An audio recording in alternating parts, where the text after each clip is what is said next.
Presenting Benny Goodman and his music.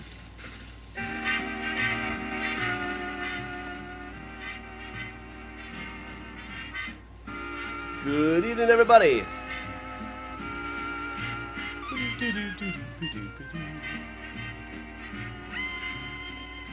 Hey, Chris.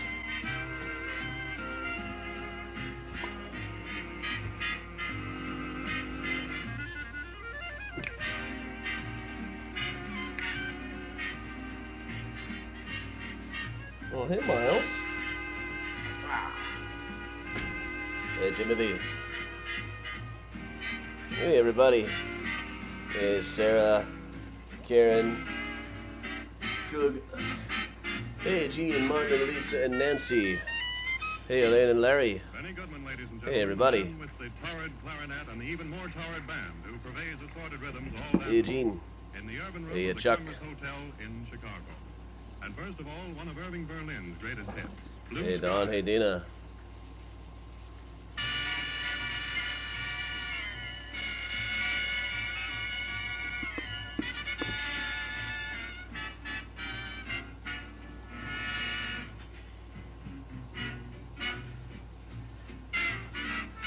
Hey, Diana, Mona, hey, Bruce. Becky, hello.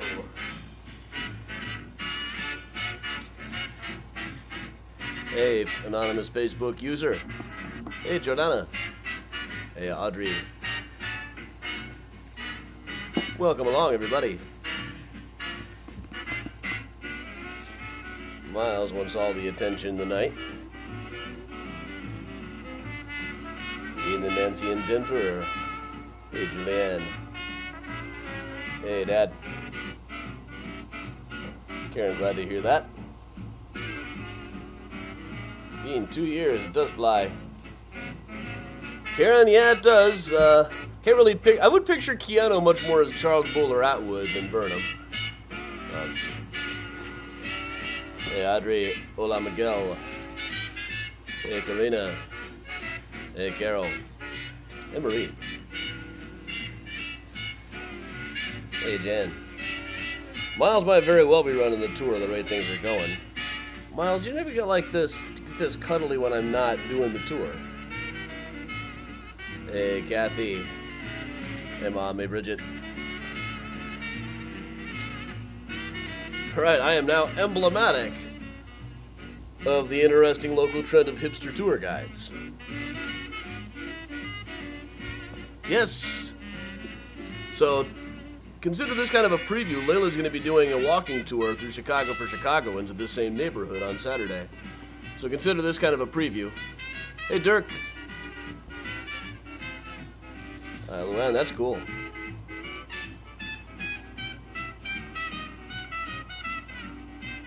Miles. Miles.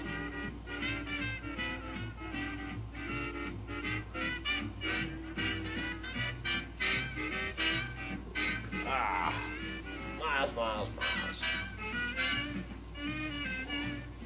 Say hi to all the nice people.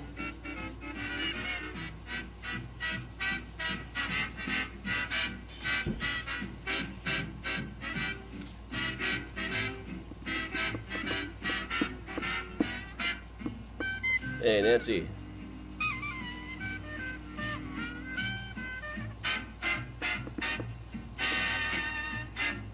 Let's get your contractual appearance out of the way. Well, that's okay. Hey, Lee in Logan Airport.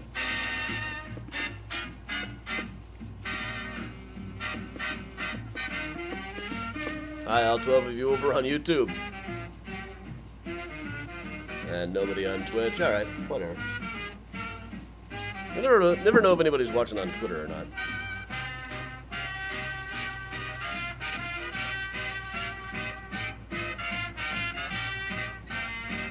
Hey, Susan, that's awesome. I was in a Joann Fabric today, and man, they had a great selection of Halloween stuff coming out.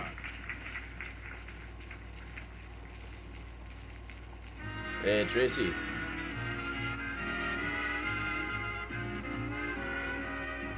Miles.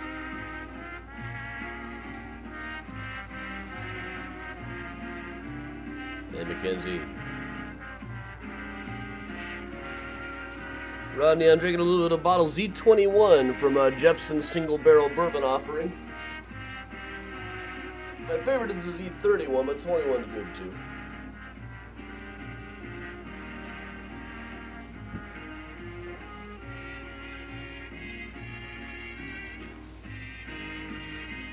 Everybody's going to Joann Fabric today. Did everybody else need to repair an old fanny pack too?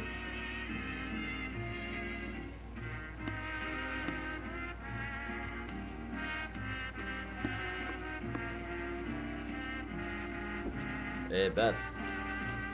Miles. Miles, how about you just sit still, okay? Can you just sit still for me? You just sit still.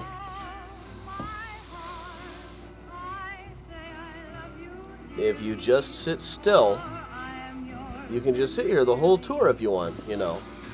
You can just sit down here like this, all tour. No, Miles. Sorry, this guy does not sit still very well. Oh, my heart.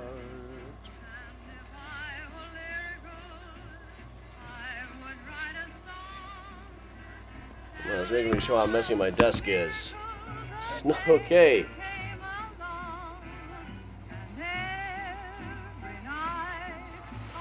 Okay, we're gonna move over here. There you go. If you just stay laying down right there, stay in place, then I can pet you and do the tour. How about that? How about that? See, this is like the one time he goes to where the pets are. Normally he makes me follow him around and just kind of howls till I come pet him. But once I get the computer up,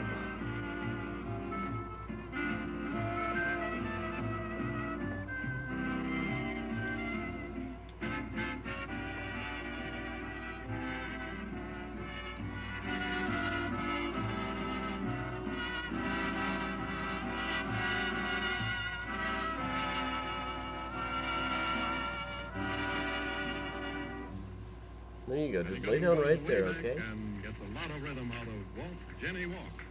Hey, Teresa, hey, Carol.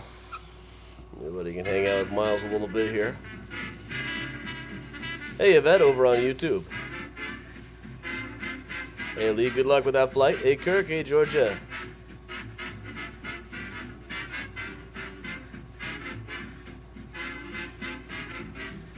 Miles is gonna bother me all tour, aren't you? What is that? Scratching up the new green chair. Edward, yeah, you can order it pretty much anywhere, wherever books are orderable. I always just go through the publisher's website.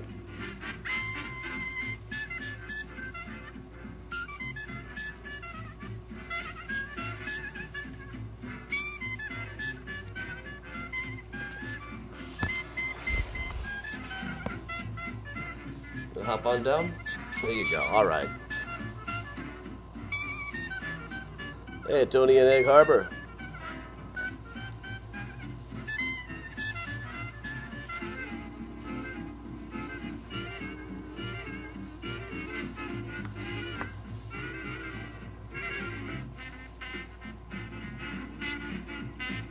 Hey, Jerry in Iowa. Channel 7 interview done today? No, I don't think so. I got an interview tomorrow.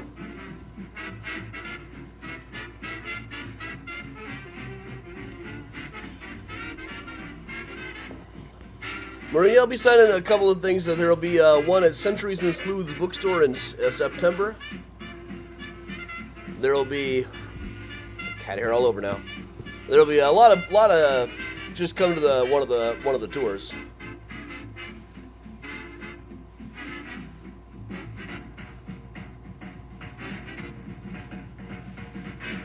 Hey, Rodney and Bala.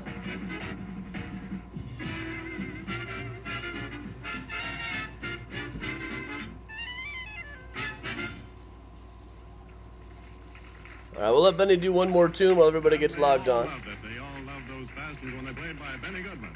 And now another one just in the same vein, Rosetta. All right, yeah, the morning Graceland Tour on the 14th is sold out now. I kept the numbers a little bit lower because I know a lot of Patreon people are coming.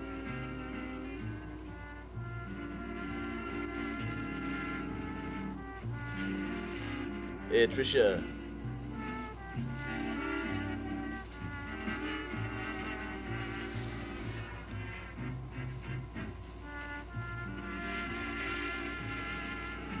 Oh, the Holmes Book and Walking Tours. I don't remember when I filmed that.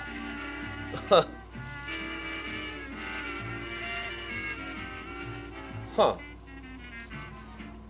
I think that might have been like years ago I did that. I better list a Holmes tour, huh? Or I should have had one listed. Hey, John. Maybe they just re-aired something from years ago because of the Devil in the White City TV show news. I don't know. How'd I look?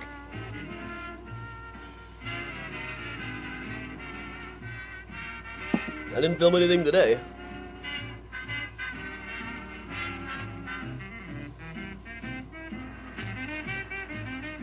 I was doing an interview on TV talking about Holmes walking tours. That was like 5 years ago.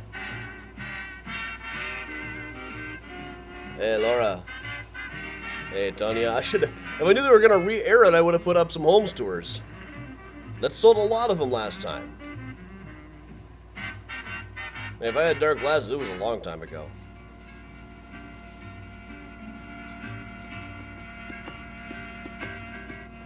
Could have given me a heads up or something.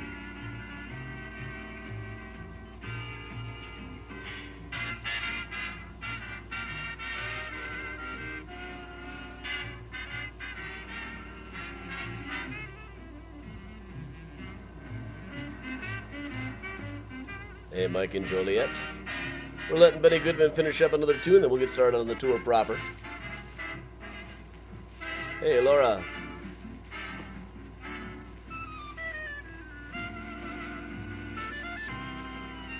Hey, Mac over on YouTube, and Alex and B. There's Benny wrapping up.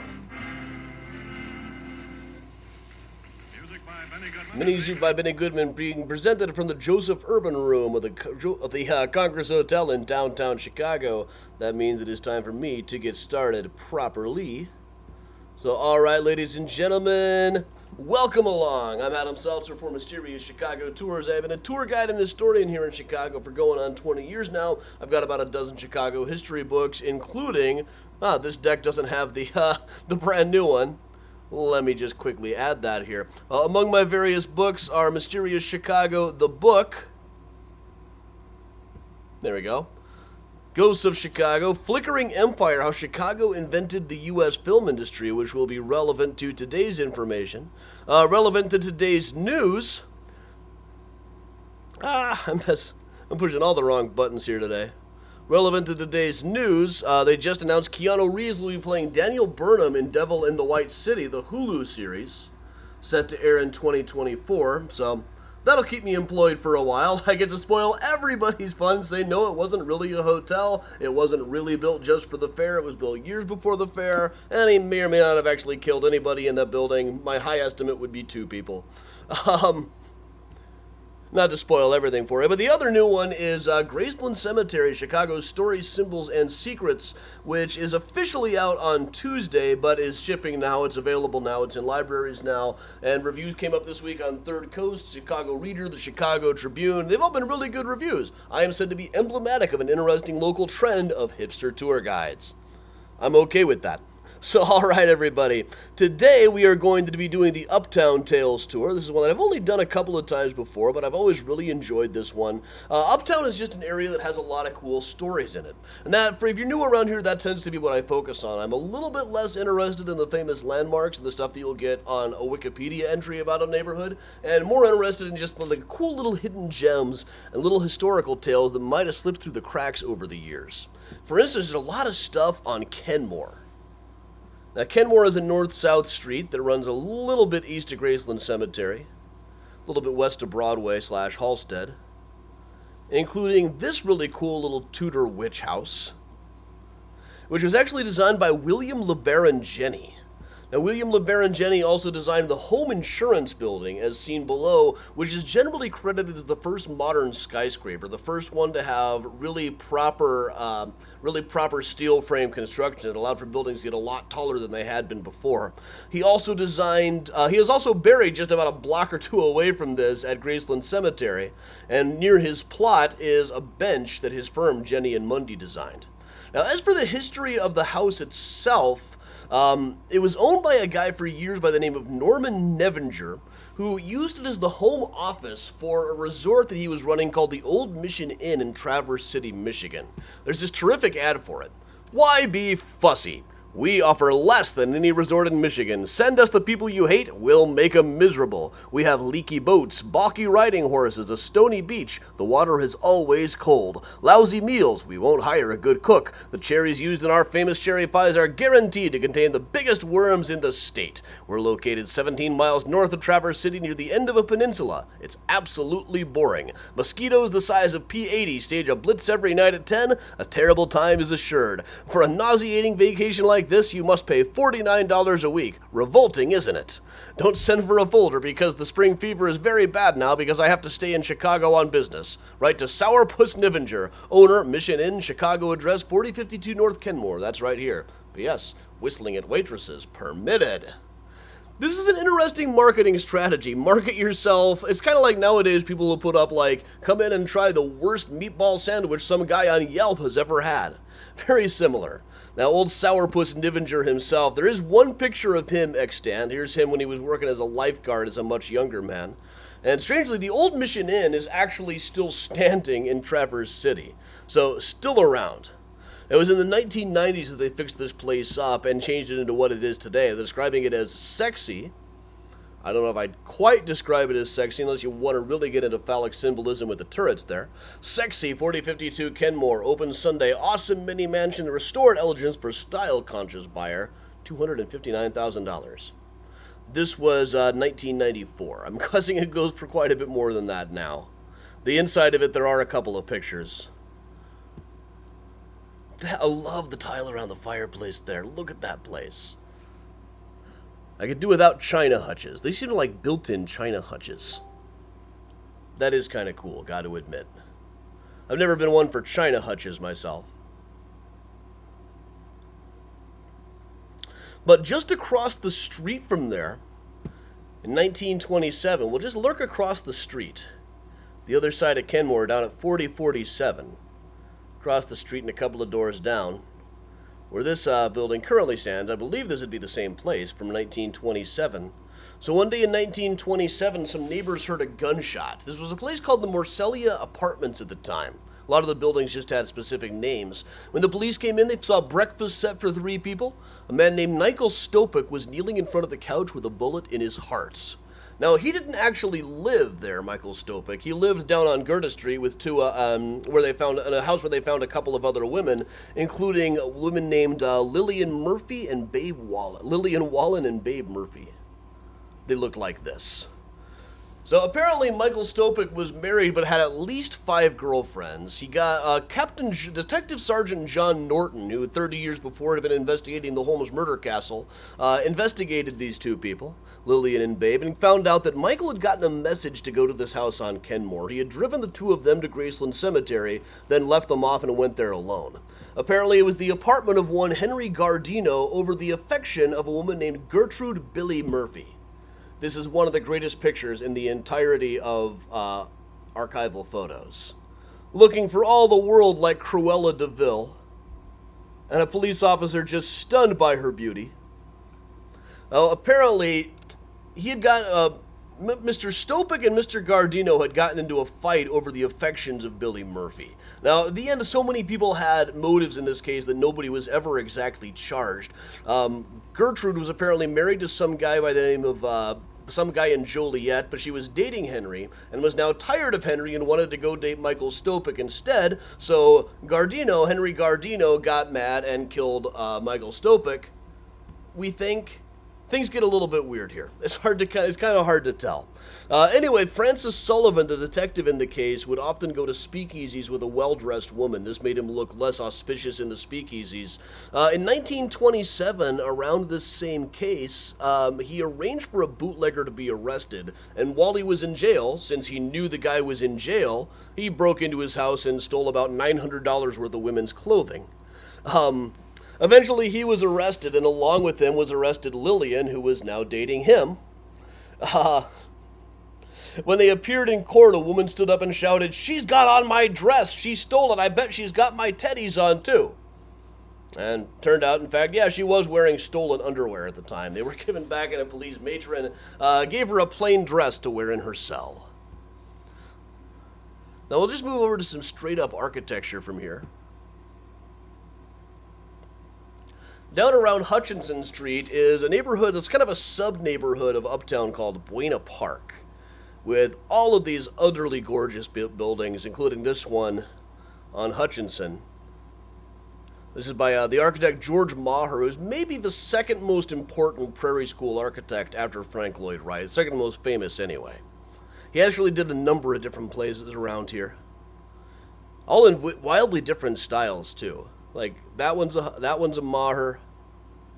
That one's a Maher, I believe. And we'll just zip around to one of my very favorites, the giant Smurf Mansion.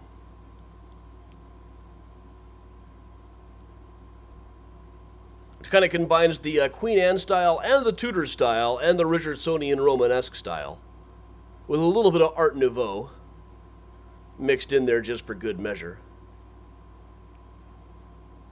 It kind of melds together every style that was popular in the late 19th, early 20th century. I love this.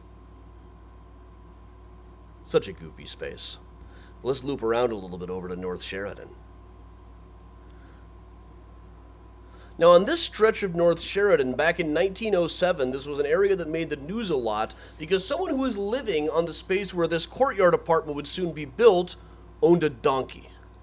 And the donkey absolutely drove everybody nuts. It was a famous enough donkey that they even took a picture of it for the newspaper. I love that. The donkey's lay went on and on. Buena Park's tuneful mountain canary, as they sometimes called donkeys in those days, continues at the old stand. Reporter for the Daily News was set out to investigate and witness the neighbors' wrath. So by 1930, one of these apartments was occupied by a guy by the name of Jack Costa, who was a bodyguard for Joe Aiello, a North Side gangster who was always plotting to blow up Al Capone. Obviously, this did not go well for him in the end. But September 30th of 1930, Jack Costa stepped outside of his apartment, and people in a third-floor apartment across the courtyard opened fire with machine guns. Now, his girlfriend, Margaret Reardon, was inside the place at the time. When the police investigated the place where the shots had come from, they found lipstick matching hers on a cigarette in the apartment, leading them to think that she must have given him up somehow. But after a couple of weeks in jail, they freed her on a distinct lack of actual evidence. All they really had was the same color of lipstick, which is a pretty big coincidence, but not enough that you could actually convict somebody based on it. If they couldn't find anything else, that was pretty much it. But of course, this is a neighborhood known for its gangsters, even in stories that aren't entirely true, such as the Green Mill Cocktail Bar. Now, the Green Mill has advertised themselves as a former Capone hangout for years, even though there is absolutely no evidence that Capone ever set foot inside of the place, just some very shaky anecdotal evidence. What is best known for gangster-wise is back in the 1927, there was a guy by the name of Joe Louis, a cabaret singer, who had his face all slashed up while he was performing an engagement there. Now, the official story that goes around is he had taken a job at another nightclub, but in revenge, the gangsters who ran the place hacked him up and slit his throat and left him for dead. But he was already back on the circuit not too long afterwards. He immediately started started using this as a career-making move. It was a great publicity thing for him. He did, in fact, get hacked up. The general sense at the time was it was actually a dispute over a woman, not where he was performing. He performed a lot of different places at the time. The most common version came out in a 1950s biography of him called The Joker is Wild by Art Cohn. The Joker is Wild is a 1950s biography that, just from thumbing through, I don't find remotely reliable. Just their timeline of gangster stuff in Chicago is just completely off. And in 1929, he was back at the Green Mill without any particular fanfare. You also see their old phone number here. Call Sunnyside 3400. Now, this is often attributed to Machine Gun Jack McGurn, who may or may not have been a part owner in the Green Mill Club. These days, the building says that it's just a myth, but he was mentioned as a partial owner of it as early as the 1920s. So it's entirely possible. In fact, when McGurn was shot to death himself in a bowling alley several years later, some people left a valentine at his feet, saying, "You've lost your job, you've lost your dough, your jewels and cars and handsome houses. But things could still be worse, you know. At least you haven't lost your trousers." Now, the Valentine was said to be because the gangsters blamed him for the St. Valentine's Day massacre. Other people say that the trousers reference there was a references to the song "Sam, You Made the Pants Too Long," which was Joe Lewis's big hit. But really, Joe Lewis wasn't singing that until long after Jack McGurn's death. So, if anything, the song was a reference to the event, not the other way around. And of course, right down the block from this, it's a place we all wish would open back up. Every few months there's another theory about when it's going to be reopened. It's been sitting empty for years and years and years. The old Uptown Theater, built in 1925, closed since 1981. Before that, it was a long-standing concert venue. Also in the 1950s, it was where they did the game show Queen for a Day, where they would bring a few women on stage and they would each tell the story of their life, and the audience would vote on which of them had it the worst. Frankly, I'm absolutely stunned that they haven't recreated this as a game show today, or a reality show. I mean, it would get them in a lot of trouble arguing over who's really the most oppressed. But still, it just kind of seems like it's ripe for some horrible cable channel at this point. And right down the road from that is the Clifton Art Corridor. This is a whole corridor, a whole alley that's been redone as almost a mural art gallery. We'll try to go our way through here. I'll try to say out what all of the things as we go. This is a great Wile E. Coyote mural here, just to get us started off.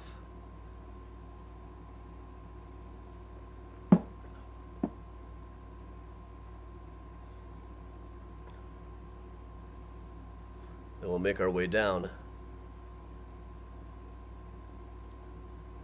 starting with Street Queen by Rodney Duran.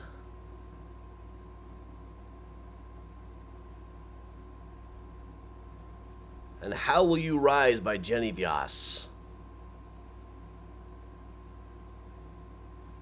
Get a better view of that one. For the Bears fans by Liz Flores.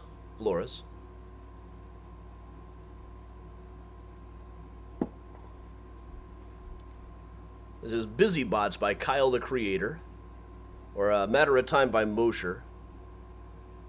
Busy Bots by Kyle the Creator there.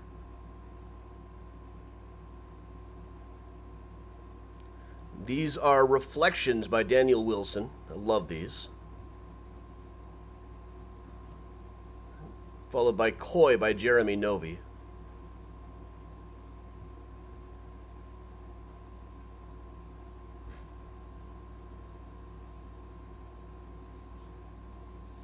Bison by Rodney Duran. And Angels on the Ground by Jazzon. Kind of reminds me of Professor Coldheart up over here.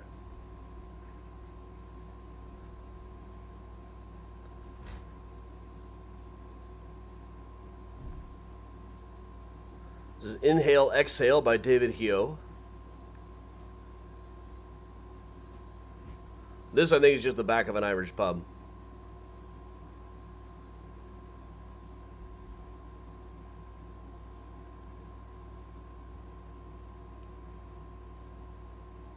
Garden Hope, instantly recognizable style of Anthony Llewellyn, who's got murals all over this general vicinity. We've seen a lot of them on our Mural Mondays.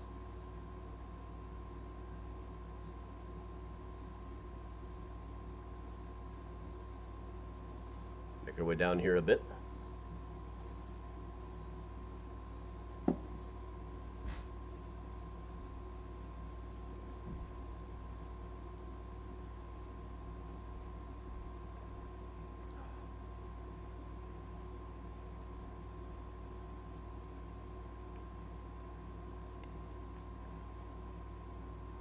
Ode to the Messenger by Brett Whitaker,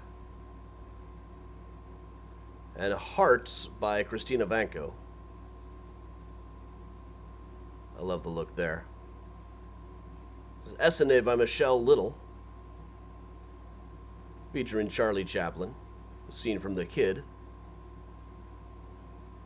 And All Together Now by Molly Z. I love the colors on that one. And of course, having Essene there only makes sense because we are, in fact, right near Essene Studios, which is now part of St. Augustine College.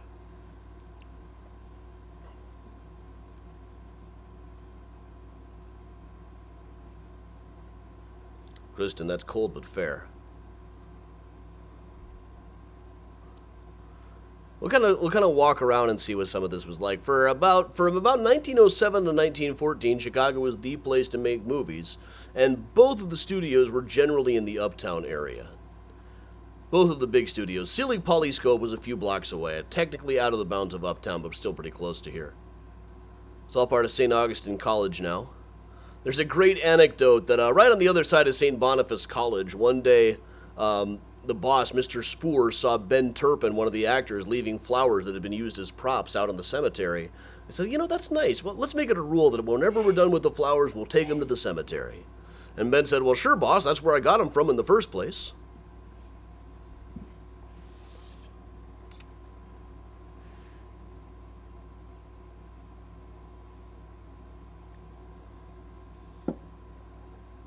We'll zip around over here. Most of the filming would have been done in here. I always want to call it the sound stage, but really there wasn't much sound in there.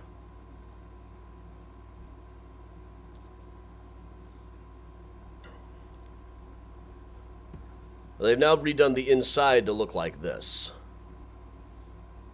You can see what was called an infinity wall by photographers there.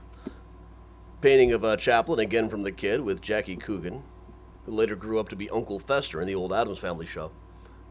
Now, there's a lot of urban legends in the general vicinity about where all of the silent film stars, people like Ben Turpin, Charlie Chaplin, early Gloria Swanson, Wallace Beery, Francis X. Bushman, all of those stars of the SNA films used to hang out and party and live. If you've tried to rent an apartment in Uptown, there's about a 50% chance they told you that Charlie Chaplin used to live there. Now, Charlie Chaplin only lived in Chicago working with SNA for about 3 weeks. The whole time he just crashed on Bronco Billy Anderson's couch. One place that he is often said to have hung out is over at this Schlitz place.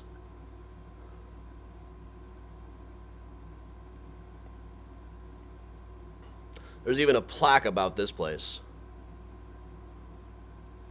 The former Schlitz Brewery Tide House.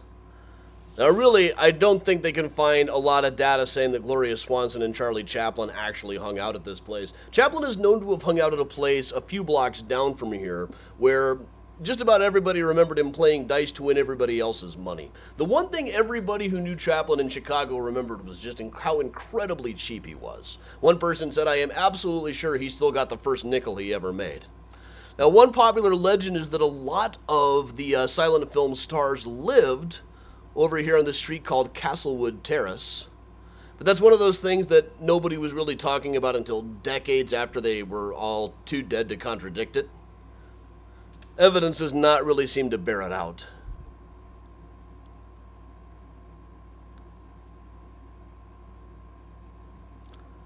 But really, Chaplin lived over in a place, Bronco Billy's apartment was right about here. The building is gone now.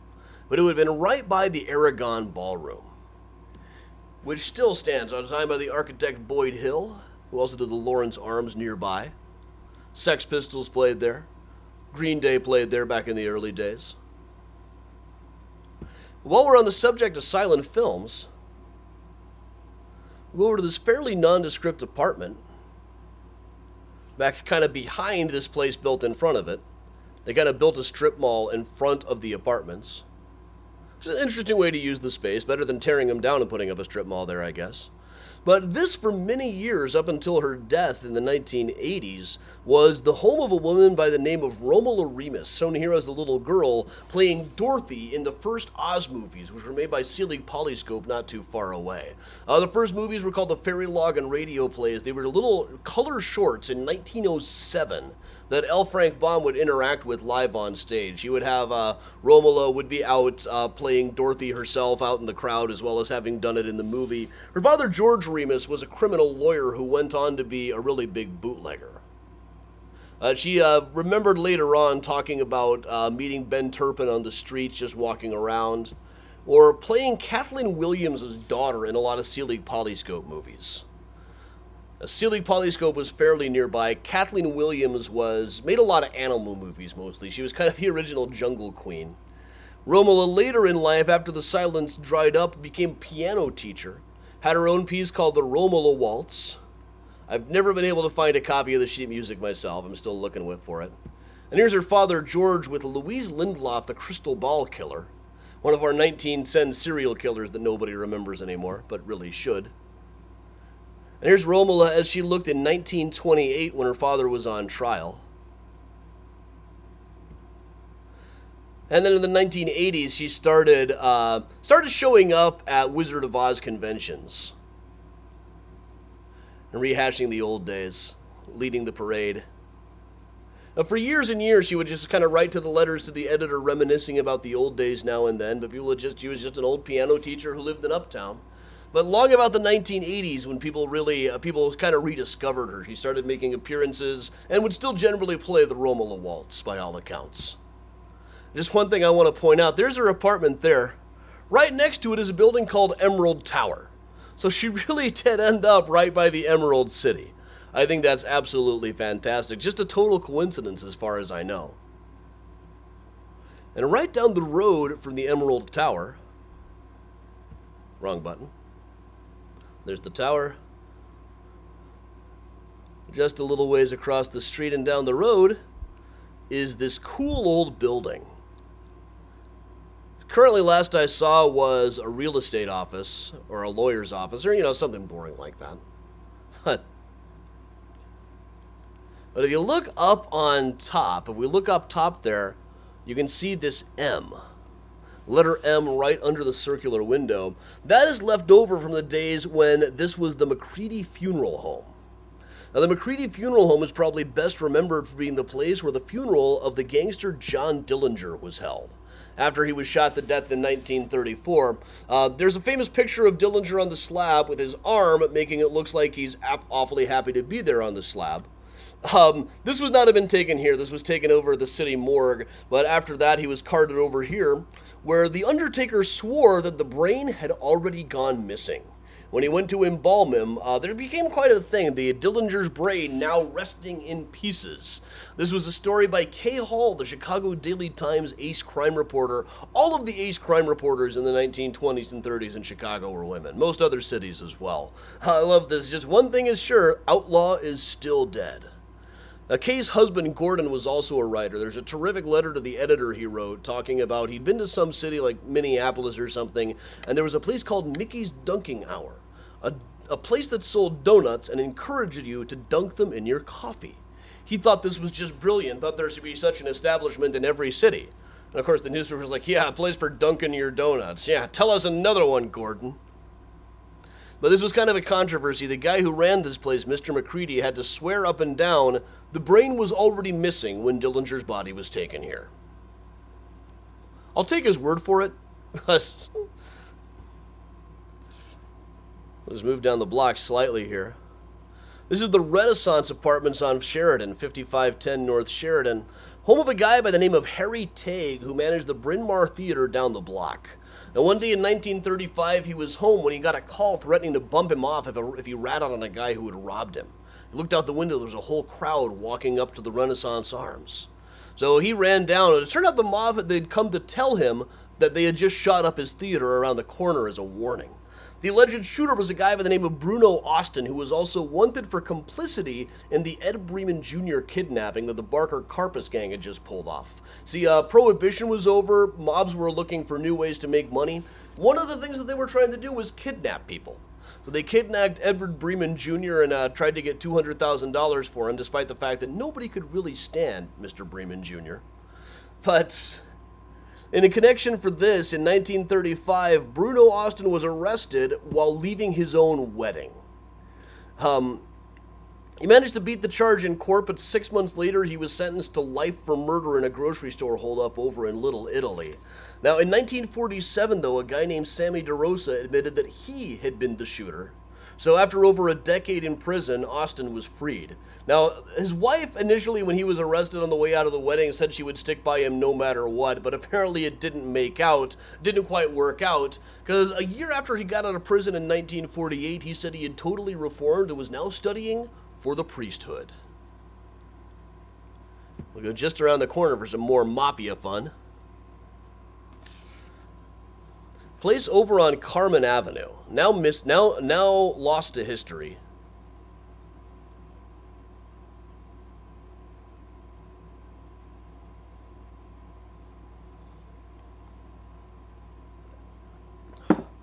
But right where this place would have been, there was an apartment occupied by a guy by the name of John Duffy.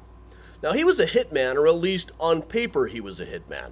He was, police busted into his Carmen Avenue apartment one day and having found him dead on a snowdrift on 63rd Street in February of 1924, they found Maybelle, his bride, dead inside of the apartment.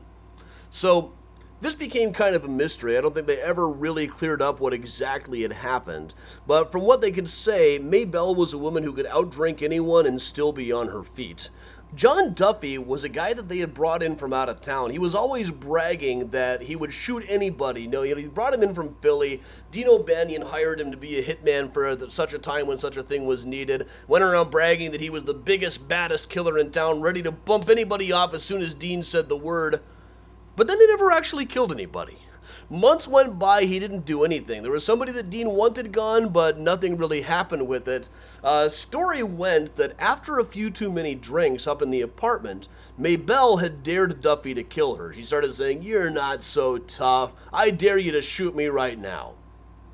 These stories always end pretty much the same way. He did shoot her, then freaked out, called Dino Banyan and said, "You gotta help me, I'm in real trouble here." And Dean saw an opportunity, thinking, I've wanted to get this guy out of the way for a while. So he told him, "Go down to 2222 South Wabash. We'll meet up with you there." That was the Four Deuces, the club run by Al Capone. The whole point here was that Dean thought maybe somebody would pin it on Capone after this. But his body was found on 63rd Street after what was sometimes thought to be the first one-way ride. And here's the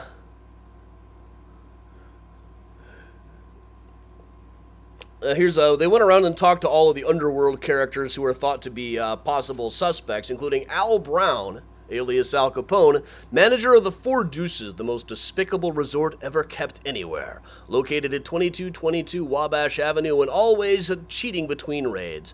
Known as a procurer all his life, used his revolver frequently, women often informed the police to serve his own purposes. Took up booze as a means of getting pocket money when the vice profession was dull. He was under the wing of Torrio, worked with O'Banion, Miller, or anyone else who could show him the way to ill-gotten gains. Said to have been among those present when Duffy started on the journey of death. When asked about this himself, Capone said something like, "I'm just a businessman, and for no reason at all, everyone's always trying to drag me into something." Now, the building itself is long gone, but we do have a picture of the layout. They would show these layouts quite a bit. You can see down at the bottom right, the living room where Mrs. Duffy's body was found with a bullet hole in the wall. Now, one story was that Duffy had done it, then called for help, and they decided to take a chance to bump him off. Others were that they'd killed him and then come back to kill her as well. Booze, bottles, glasses, and cigarettes, piano, stool, all of the clues were laid out. Then eventually the story went around, the coroner, Oscar Wolf, was convinced that it was actually a police officer who had killed him the entire time. He'd been trying to make some kind of raid on some bootleg operations that the police themselves were involved in. But nothing ever really came of this for sure. Eventually it turned out that there was an alibi in that case. Move just up the road a bit here.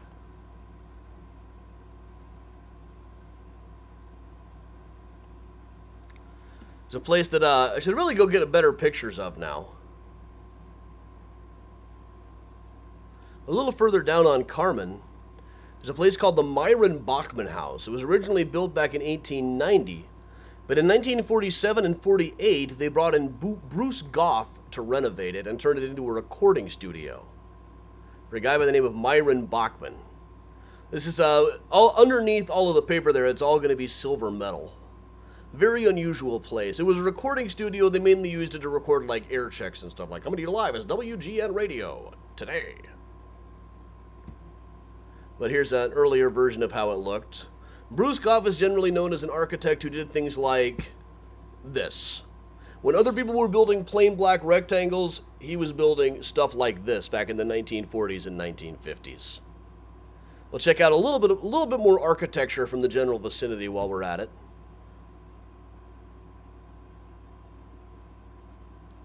One of my absolute favorite buildings anywhere. I love it when they had a splash of color on the buildings, like green or blue.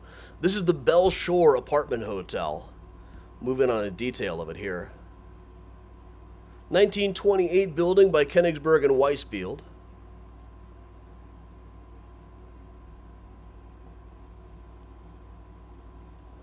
With a lot of Egyptian/Art Deco motifs carved into it, as was the style at the time. It's always been apartments.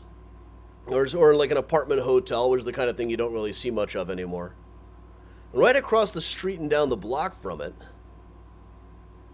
there it is in the background and all that gorgeous green,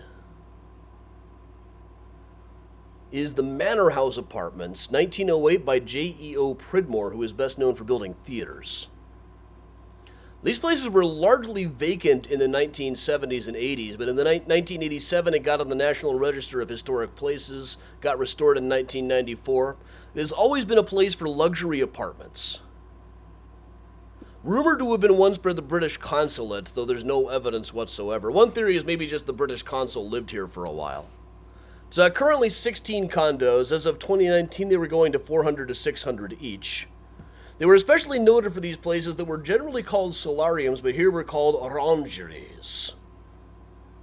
Or orangeries, because of the nice orange light that the sun would give them. You can see that over in the layout here, down to the bottom corners, orangery. Each place also had a library. There was a fountain court, dining room, chamber, servant's room. These places were fancy, man. Like one on either side per floor. We do have a little bit of the interior up towards the top. Very cool place.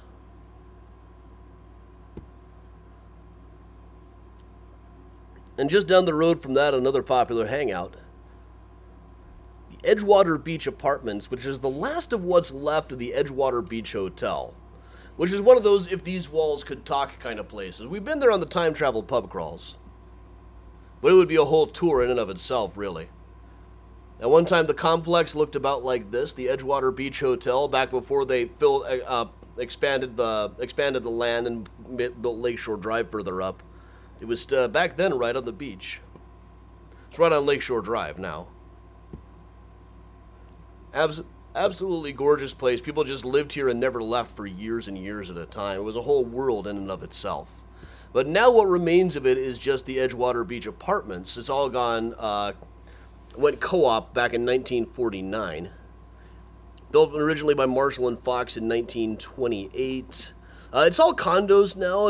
They're about 2,000 square feet each and selling for under $300,000 last I looked. Which is really a pretty good deal for a 2,000 square foot apartment in Chicago, right on Lakeshore Drive. But the HOA fees are like $1,800 a month, which is more than I want to spend. And while we're in Uptown, just take a quick peek here. over at Graceland Cemetery. One of the other great landmarks. Right on the left there, the obelisk is for Francis Sherman, who was mayor of Chicago during the Civil War. Very narrowly beat out the Graceland founder Thomas Barber Bryan in a mayor election. And like a week after the election, he bought these burial plots, perhaps just to show that there was no hard feelings. And of course, perhaps the most famous statue there, Eternal Silence by Laredo Taft, which was built at a cost of Henry Graves, the guy who commissioned it in his will, put aside $250,000 for building the family monument. That's about 10 times what a statue like this would have cost in 1907, leading to one of the great unsolved mysteries of Chicago. What happened to that other $225,000?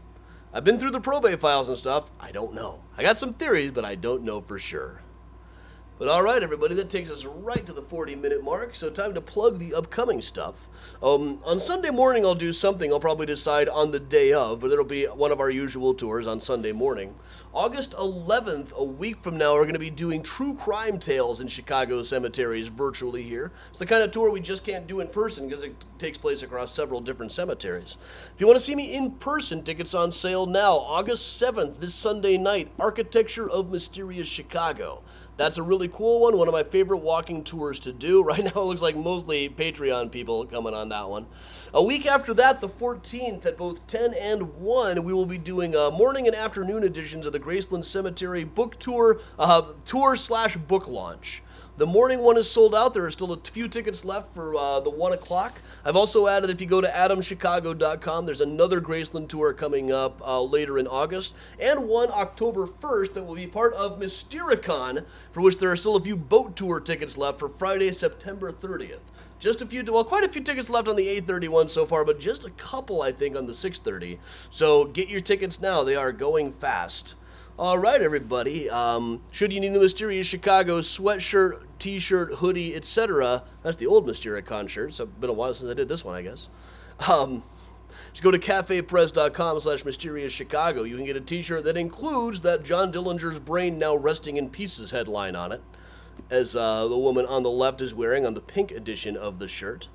And with that, everybody, I am awfully tired tonight. We're just going to hang out like we always do. So I'll put up the thanks message and turn the Benny Goodman back on, and we will just hang out. Thanks for joining me, everybody. I'm Adam for Mysterious Chicago Tours.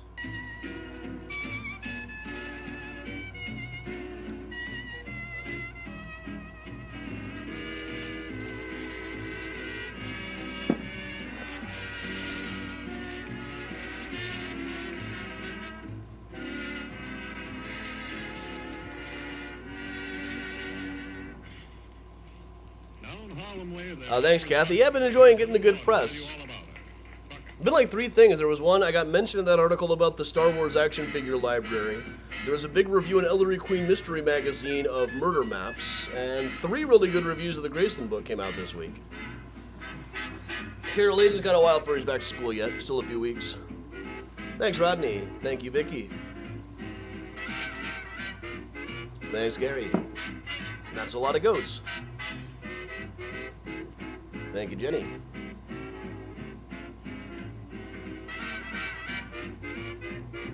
You'll see Priya sitting on the ottoman there.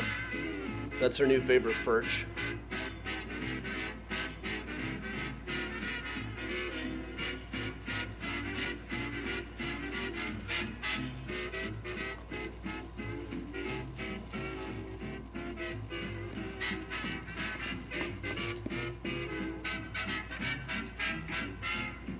Yes, I am very famous, so why do I feel so empty?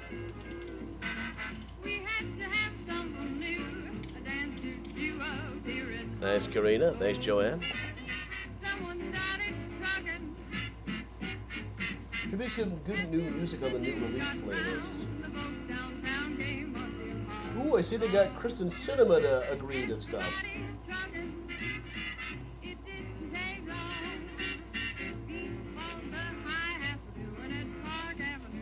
All over town. Nicole, I ordered it online. Look up Fruit Green Chair. It'll probably show right up.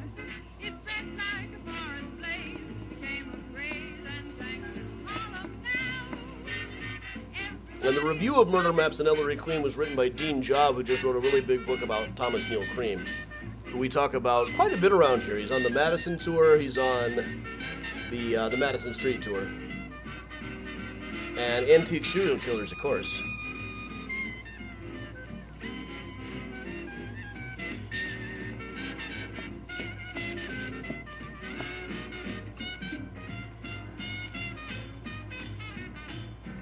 Will Miles make an appearance? Miles was all over the tour before in the pre-show today.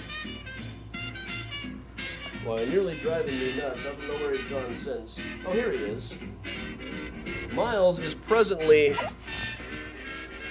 sitting in the toy box, as he likes to do.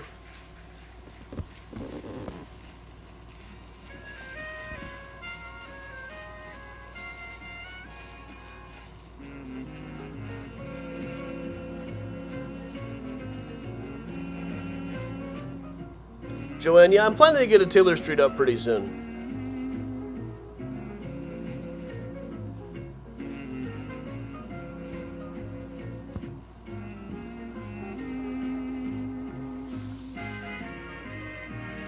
Let me sit down a bit, show you Miles a little closer. There you go. Miles. Yeah. Say hi to the nice people.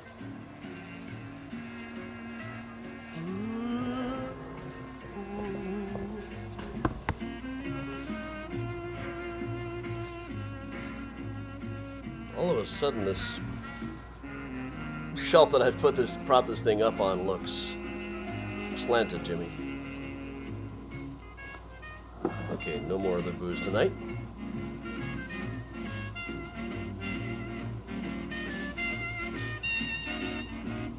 Phoenix, I hear you. My brain is kind of going boom too tonight.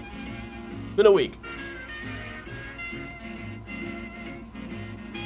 Find a Grave Friday will be a little bit delayed tomorrow. I'm planning to do it at 11 o'clock, assuming I'm done with WGN by then. Georgie, yeah, they do. They don't always listen when we call them, but... Priya. See what's up.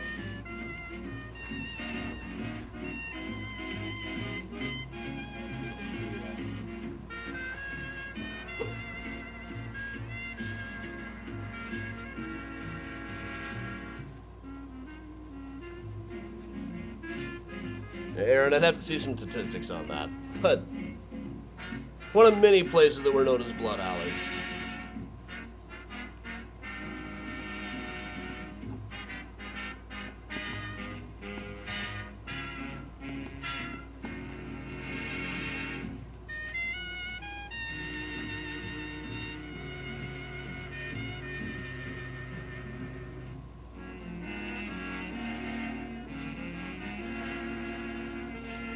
Laura, WGN is going to film me tomorrow talking about a few places around Graceland. I don't know when exactly it's going to air or what they're going to put it on. I think on WGN Live. Benny Goodman and his orchestra, and hear Helen Ward sing Eeny, Meeny, Miny, Mo.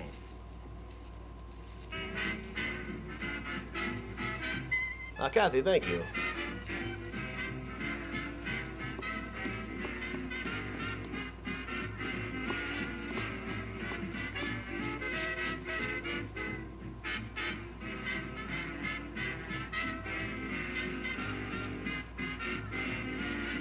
Blueberry cheesecake. That sounds good. That sounds really good. I got some blueberry lemonade at Dollar Tree the other day. If you have a Dollar Tree and a Family Dollar to pick from, and you go to Family Dollar, you must hate your family and yourself. Dollar Tree is just so much fun.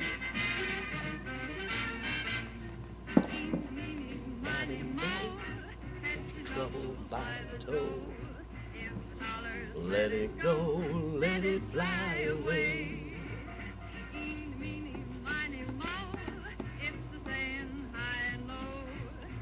Everywhere you go, any time of day.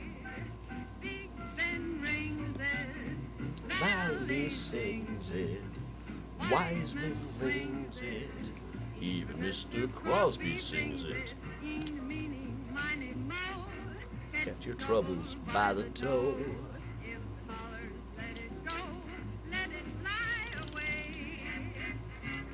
The Family Dollar always, Dollar Tree is always well lit. It's full of good stuff. It's actually $1.25 for everything. Family Dollar is much more expensive. Smells like the school diarrhea team uses it as a gym. Half the stuff on the shelves is broken. It's always dim. You go there because you know you don't deserve Family Dollar. Will I catalog my mini tours for archives? That's tricky. They're all still up on Facebook, but there's hundreds and hundreds of them.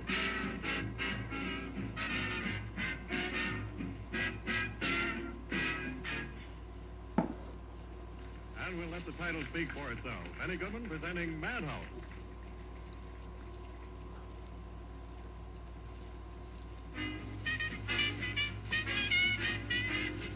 My millionth check to see if IKEA is ready to deliver my order yet. No.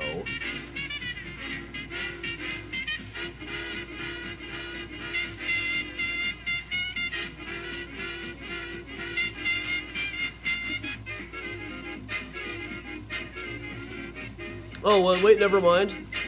Tomorrow's Find a Grave Friday will be on time. They need to reschedule. Okay. Also, somebody wants to write me a guest post related to organic gardening. That happens sometimes.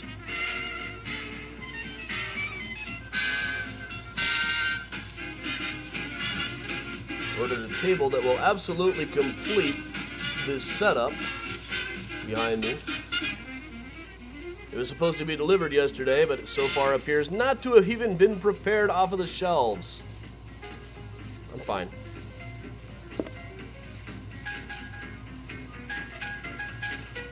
A Five Below I like, Nicole. Five Nicole is like the best source for teenager supplies.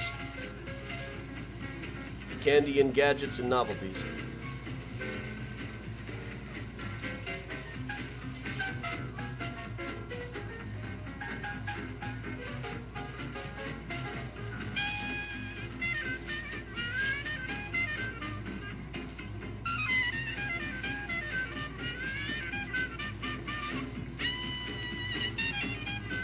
Alright, so we'll be on time tomorrow morning, 10 o'clock, Find a Grave Friday. Now I can go someplace else, too, and I don't have to get dressed up.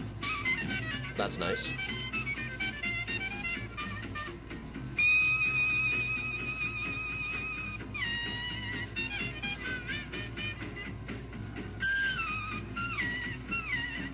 I'll give this a couple more minutes. I'm awfully sleepy tonight. I know there's a new Maisie Peters song. I know there's a new Mountain Goat song. A new David Bowie live EP from the 90s, the tour that I saw him on.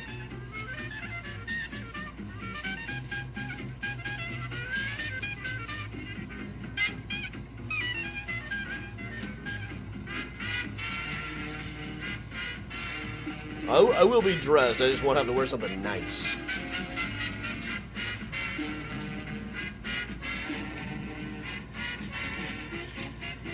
Yeah, that sounds about right. I would always ask if there's a volunteer, if there's somebody we can murder at the beginning of the ghost tour. And so often people would like point at their friends, like, or their family members, like, everything okay at home, guys?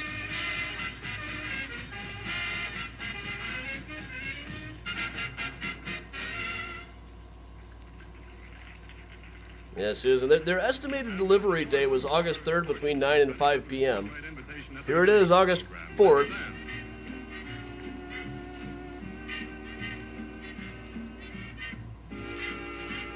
I will let Benny finish this on off.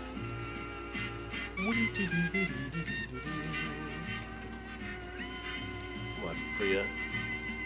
Aww.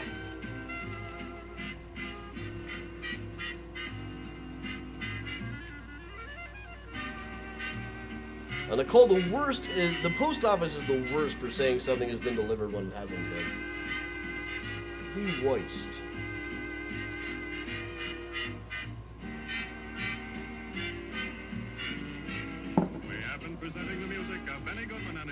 Good evening, Janice. Michigan Avenue. So again, we're closing off our usual 8 p.m. tour. National Broadcasting Company.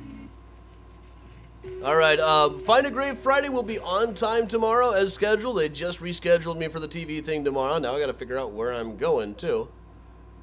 Oh, hey, House of the Princess. But all right, ladies and gentlemen, thanks a lot for joining me. Quick plug for the upcoming things once again. Upcoming next virtual tour, next week's schedule. We'll do one Sunday morning too. But a week from today, True Crime Tales in Chicago Cemetery is one of our most popular virtual tours. Sunday night, Architecture of Mysterious Chicago, a walking tour downtown combining architecture and true crime. August 14th, there are still tickets left for the afternoon edition of the Graceland Cemetery tour. There's also a couple on August 27th coming up, and a couple of boat tour tickets still remaining as well. Check out adamchicago.com for more information. That's also the Venmo and the Patreon. So lots of cool stuff going on here. So once again, thanks a lot for joining me, everybody. I'll see you in the morning, right on time for Find a Grave Friday. So thanks a lot. I'm Adam from Mysterious Chicago Tour saying to stay safe and stay strong. And of course, if you can, gotta stay spooky, everybody.